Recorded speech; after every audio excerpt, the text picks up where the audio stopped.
Here's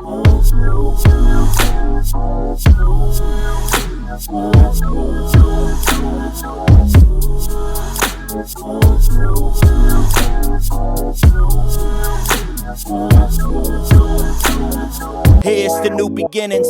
Here's the new beginnings. The pull up so independent. We pull up so independent. Everybody, welcome to the Sloan Blueprint. I am your co-host, Nicole Sloan. And I'm Eric Sloan. And we are elated that you've joined us again today for another episode of Wisdom and Knowledge. We got a phenomenal guest with us today. We promised that we'd have. And we are just glad that you decided to join us. And thank you, Yolanda, for joining us. But I'm sorry, I'm overstepping my boundaries. Let Eric introduce Mrs. Yolanda. Let me do what I do. Right. So this young lady that we have for you today, she has over 13 years of government contracting experience in the federal government. She is the Small Business Director for Program Executive Office, PEO Business Enterprise Systems, located at Gunter Air Force Base. We introduce to you no other than Miss Yolanda McCain. Ooh, look, we always do our hand clap. Thank you. Thank you. Well, thank you for joining us, Yolanda. Maybe you want to just tell everybody a little bit about what you do first. It can be brief or it can be as long as you want it to be. All right. Well, first, thank you guys for having me. I really am excited about it and so appreciative of the invitation and the opportunity just to share a little bit about what I do. Yes. So as Eric said, I'm the Director of Small Business Programs at BES. And basically what that means is I'm the individual who advocates and assists for small business opportunities.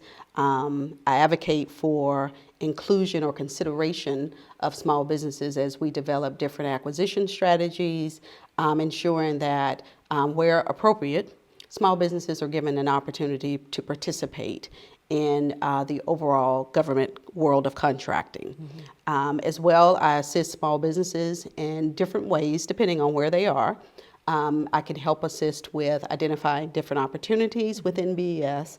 I can as well help with connecting small businesses to other potential partners as they inquire about how to get started with doing business with the government, just various ways. It depends on what the business is looking for as to the assistance that I can provide.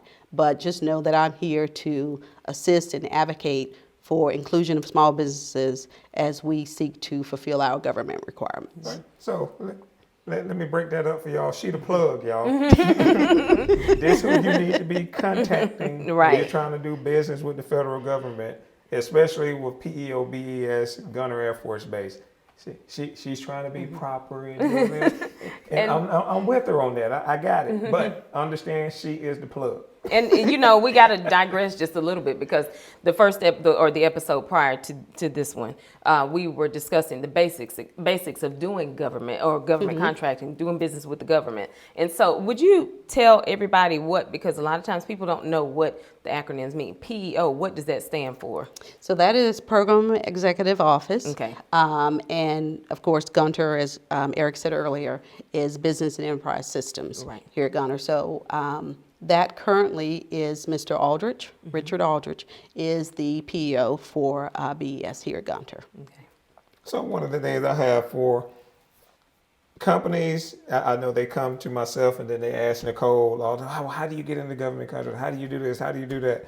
But it's certain steps that I think that they need to take before they start, I guess, aggressively going after government contracts, or whenever they're going to an agency such as PEO BES, and you being the Director of Small Business, before they meet you, I guess, how should they prepare? What should they bring to the table to you if they're trying to go after an opportunity? So that's a really good question. And to your point, I get asked that all the time. Before I was a contracting officer, and I'd hear that all the time. What companies really want to do before they get to me as a small business director is to make contact with what's called the Ptac.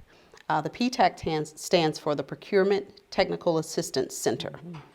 And in that office, there are individuals there who will look from a business perspective at what the company does and where it is their particular product or service that they are working towards, how that really fits, and basically assess if that company is ready, if you will, to do business with the government. So are your different business rules and different business things in order, and you are ready to begin doing business with the government? Mm-hmm. A lot of that can be as well include looking at NAICS codes. So NAICS codes are really how you classify the industry that a service or a product falls under. So one of the first things you'll do is identify how what it is you market or you sell fits under one of those NAICS codes. What industry is what you do a part of. Your Ptac helps you with that. Once you understand where and what your product or service fits, then from there it becomes, okay, where in the government, who's my customer? Where is my market? Who uses or has a need for what I provide? A Ptac, the Ptac representatives can help you as well identify those kind of things. Ptacs help you get registered, because before you can do business with the government, you have to be registered in places such as SAMS. SAMS is the System for Award Management. And so every business has to be registered in there and have different registrations that include the CAGE code that identifies your business and a lot of specifics about it, as well as what's now called the UEI, the Unique Entity Identification Code. It used to be the DUNS code, but that is no longer. So those are things that your Ptac helps you with. Understanding and learning how to run a business, how to do a lot of things more so on the business side rather than technical aspect is what you can get from your Ptac. Once you've kind of tightened all of that up, and your Ptac has said, yep, you're ready to go in terms of you are ready from a business perspective to pursue opportunities with the government. Then those folks come to me. And so from there, when they come to me, it's more about where in the government do I fit? Meaning, where is my customer? Is my customer here at Gunter? Is my customer at Wright-Patterson in Ohio? Various other places. So one of the things you want to do is do your own research to a certain degree. Right. And that is understanding where that customer is and how what you provide can fit and help deliver upon the requirement or the need that particular customer has. So those are just a couple. Sure. I'm sorry.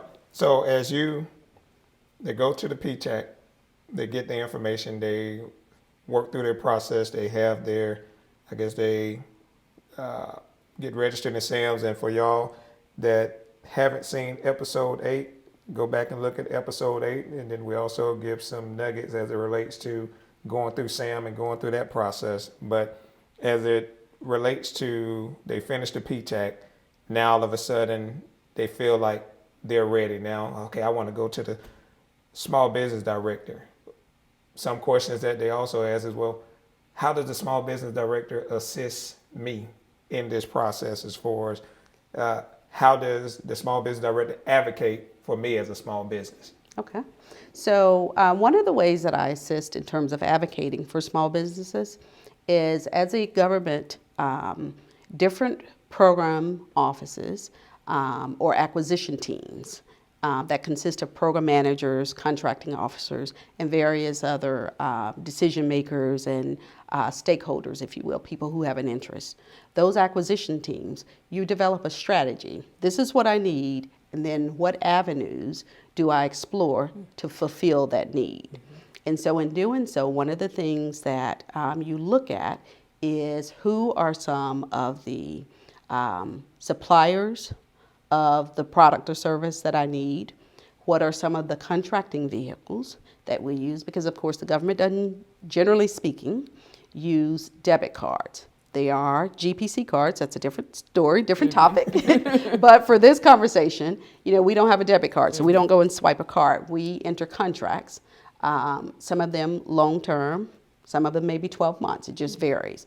But we enter contracts. So what are some vehicles, some contract vehicles that I can use to assess and award a contract to individual companies off?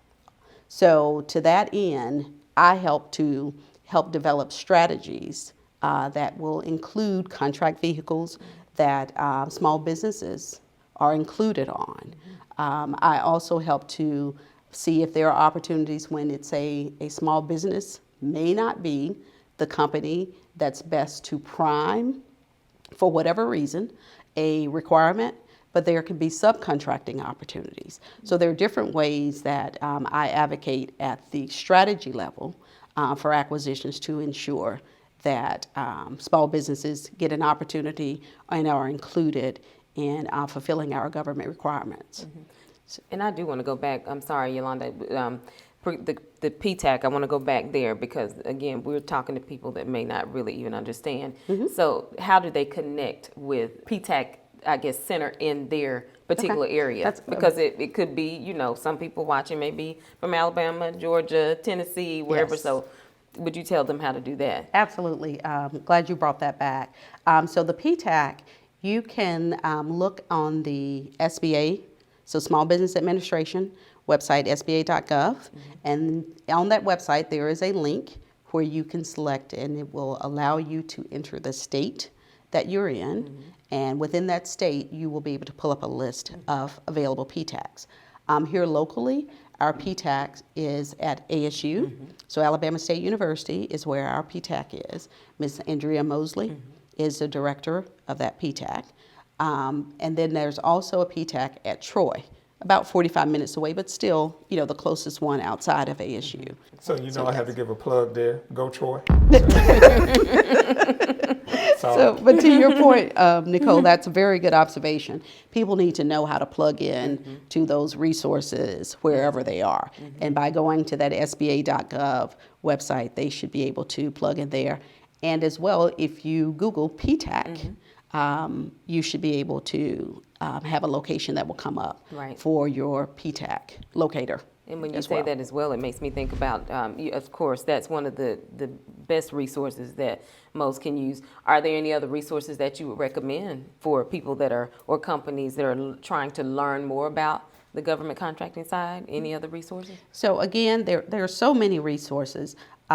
Looking at sba.gov, normally there are links to local organizations, the Wright-Patterson Air Force Base, so AFLCMC, which is a command level. The LCMC website also has a link to here locally at Gunter.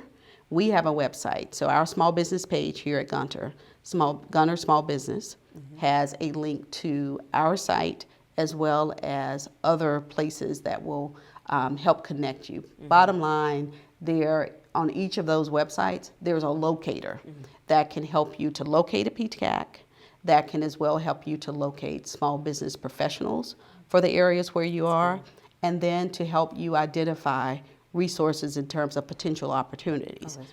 We have some very specific places here at Gunter, our Smart Guide, our reference guide, and we'll probably talk about those a little bit later, but those resources can be accessed through our small business page and our BES vendor communications page that will allow companies to see what some of our local opportunities here are at Gunter. Well, and let me bring out one thing, because when you're dealing with the federal government, you have what I call acronym soup. So when she said AFLCMC, that stands for Air Force Life Cycle Management Center. And if you're doing business with the government, I think it's more beneficial for you to understand their lingo. On the Navy side, they have a particular way that they communicate. On the Army side, they have a particular way that they communicate. And then on the Air Force side, they have a particular way that they communicate. So I just wanted to put that out there I have for to look out for our viewers, though. A lot of times they don't know, and this one he'll, say all these acronyms, and I'm saying people don't know what DUNS number, all this, they have no clue. So we're enlightening, and for the most part, most people are starting from scratch. Yes, and we have to remember that. And so thank you guys for bringing me back to that place. Oh, no, you're fine, but I have to reel him back in sometime. Really? All right, so I guess one other thing, we're talking about opportunities as it relates to dealing with different agencies in the federal government. So where, from your standpoint, I know you were alluding as far as some of the ones on your site, are there any other websites that they that you recommend that they look at for opportunities, just so that they can be better prepared or understand the forecasting of opportunities to prepare themselves? So if they're looking for opportunities within the federal government overall, then looking at beta.gov.sam is a place where they should be able to as well find opportunities that are open. The SAM, System for Award Management, and the beta.sam page as well are places where they can find just overall opportunities for the government, and depending on their industry sector, they should be able to get that. That's good. All right, so when we're talking about getting opportunities, I guess, what is the quickest or fastest way to get an award or to be considered for a government contract? That's a popular question. Probably the And I most popular question. Yes, and I understand definitely where that question come from. One of the things I would say, or that I do tell folks when I get that question, is there are different ways to enter the world of government contracting. Everybody generally comes with the idea that this is what I market, this is what I sell, what I provide, and that I want to be that prime contractor, which means I am in a direct contract with the government to provide this. Sometimes it doesn't work that way. What you have to be open to is there are different opportunities that might present themselves, as we talked about subcontracting. So by subcontracting, what I mean is there may be another company that has the contract with the government, but that company can as well have different partners, other companies, that assist them in delivering on that contract. So if it's a service, that company has their own employees, and they'll be required to do a certain percentage of that work, but then they may need assistance or need additional personnel from other companies.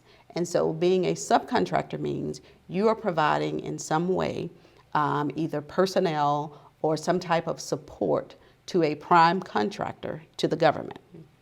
Frankly, that is one of the faster ways that I have seen companies become a part of government contracting, because what that allows you to do is it allows you to become the government to get exposure to, on some level, who you are potentially. Again, their contract is not with you as a subcontractor. It is with the prime, but by you providing resources, by you understanding at a more detailed level, getting in what those requirements are, you build experience, you build things that you can put, if you will, on your company resume or your capability statement. And that capability, I mean, this is what we do, this is how we do it, these are places we've done it. Subcontracting allows you to fill in that information. And so when you're able to do that, as you continue in those kind of roles sometimes, they will open up that bigger opportunity for you to be the prime or the loan company that's on contract with the government, if you will. So one of the faster ways we've seen is looking at different partnering opportunities. Subcontracting, some of it is just teaming. It just depends on the requirement and frankly where the companies are in their development. Yeah. And I know most people like, they know I like big round numbers. So just to put it in context, if the government awards a contract to a company for $100 million, well, because they are awarding such a large number, then they have to have small business goals. So as she's talking about subcontracting, if the small business goal for that particular contract is 30%, well, if you're a company, they're probably going to break that up into different sections as far as different companies, but they may only choose one company, and it could be your company to get 30%. So that's 30% of that 100 million. I'll let you do the calculations on that to see how that impacts not only your business, your family, but also your community. So. And it's about building relationships so that you can be able to go after these opportunities and be able to develop, subcontractor relationships as well, too. Yeah, it's getting that exposure and developing, like you said, those relationships and making those connections so that when an opportunity does come, you're able to be more prepared Right, yeah. and better able to take advantage of those opportunities. So yeah, for sure. Yeah. So one of the things as we transition, I guess, or it's probably stay right around in that same area, but we were just talking about subcontracting from a standpoint of some of the percentages, but as it relates to small business, or they have the Small Business Act that requires a certain percentage of contracting dollars going to small businesses. So I guess from a business standpoint, what can a small business do to help you achieve that goal? Because we know that you have certain percentages that you need to adhere to. So how can they help you? So one of the things that companies can do, or ways that companies can help us in achieving those small business goals, is doing research, being prepared to responding to the requests for proposals, responding for requests for information, responding for the request for quotes if you have a product that you're marketing. Another thing is being able to offer innovative and agile solutions to help us to meet those requirements. In today's market of technology, it changes so fast. We certainly, as a government, need to ensure that the solutions we're bringing today are agile and we are able to update and make changes to those things down the road, a year from now, 2 years from now, without having to scrap everything and start over. As well, making sure that your pricing when you are competing, and even if they're sole source awards, which means you're just negotiating with one vendor, one company, for those, having affordable pricing for your solution. And then as you are awarded contracts, and this is the most important, as you're awarded contracts, having good quality performance, being able to deliver on what you have agreed and contracting to do for the government is so very important to us meeting those goals. Because what we know is when companies can deliver, when our small businesses are given an opportunity and they step up and they deliver quality, innovative, and affordable solutions, then what that does is it brings about more awards to our small businesses, and that continues. And so as that happens, we'll meet those goals every time. So the goals are not really the primary focus of what can you guys do in terms of helping us get there. The main thing is when you get those awards, be prepared, be ready to meet awards with quality, deliver that outstanding performance that we've seen small businesses do, and we know those numbers will continue to grow from there. That's awesome. And understanding once you deliver, then that helps them, but that not only helps It helps you get the another one. government, but it helps you to get It more can. and more and more opportunities. And as we mentioned earlier, as far as it helps build those capabilities for your organization that now you can go out and market to others as well. And they're technically graded. Companies are graded, right? Yes, companies receive through what's the CPAR system. So the CPAR stands for Contractor Performance Assessment Reports. So CPARs are done on each contract, depending on the value and the length of it. But if you meet those thresholds, that's the purpose of a CPAR, is to grade your company's performance. And so those things can impact your award and your evaluation as you go down the road and compete for different other opportunities that come up. Those things can make a difference depending on how that evaluation criteria is set up. Just outstanding information, outstanding knowledge. I hope that everyone that's listening is taking advantage of the knowledge that she's giving right now, especially as it relates to RFPs, requests for proposal, RFIs, requests for information, making sure that you're responding to those. If you have a product, request for quotes, RFQs, if you see those, making sure that you are adhering to what they're asking for and then responding efficiently with the information that you are looking to sell or the services that you are providing. So outstanding. So in a nutshell, perform, do so in excellence. And as Eric said, you're growing, you're helping the government, but you're also growing your business to be able to get more and more contracts with the federal government. Absolutely. And so forth. Well, and as we close, we ask you to continue to follow us on all social media platforms, Facebook, Instagram, YouTube. And if you see us on YouTube, make sure that you like and subscribe. And also tell a friend to get some of the information that you're hearing with us. We're also on Apple Podcasts. We're on Amazon. We're on Spotify. So go and listen to us while you're driving down your car if you're taking a long vacation or a quick trip. Hey, follow us or listen to some of the knowledge that we're getting, especially some of the information that Ms. McCain has provided for us on today. Yes, and thank you again, Mrs. McCain. Y'all remember, Boss Times 2 merchandise also on wearethesloans.com. Don't forget to purchase. Thank you to all that have purchased and supported us. We appreciate you guys once again, and we ask that you just continue, as Eric said, to follow, subscribe, tell everybody about us. Thank you again. Y'all stay tuned for the next episode.